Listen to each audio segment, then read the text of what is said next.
కేంద్ర ప్రభుత్వ ఆధ్వర్యంలో నడిచే ఆ విద్యాలయం వివాదాలకు చిరునామాగా మారుతోందా? విద్యార్థులపై దాడులు, వేధింపులు నిత్య కృత్యంగా మారాయా? ఇప్పుడు పరిస్థితి స్టూడెంట్స్ సూసైడ్ చేసుకునే వరకు వెళ్ళిందా? ప్రిన్సిపల్ వారి పాలిట పిశాచంగా మారాడా? నెల్లూరు జిల్లా కృష్ణాపురంలోని నవోదయ స్కూల్ వివాదాలకు కేర్ ఆఫ్గా నడుస్తోంది.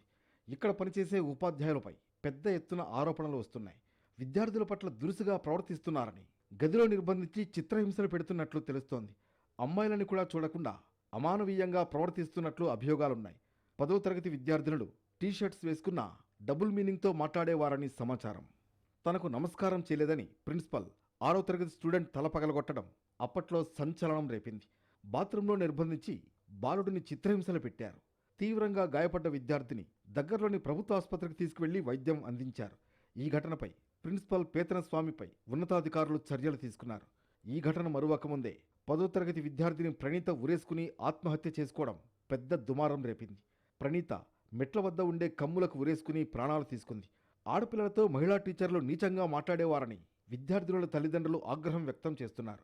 ప్రణీత సూసైడ్పై లోతుగా విచారణ చేపట్టి నిజాల నిగ్గు తేల్చాలంటున్నారు. నవోదయ స్కూల్లో కుల వివక్ష కూడా ఉందన్న ప్రచారం జరుగుతోంది. ఇంత జరుగుతున్నా జిల్లా విద్యాశాఖ అధికారులు తమకు పట్టనట్లు వ్యవహరిస్తున్నారన్న ఆరోపణలున్నాయి. కేంద్ర ప్రభుత్వ ఆధీనంలో నడిచే ప్రభుత్వ సంస్థ కావడంతో తమకు సంబంధం ఉండదని జిల్లా విద్యాశాఖ అధికారులు చెబుతున్నారు.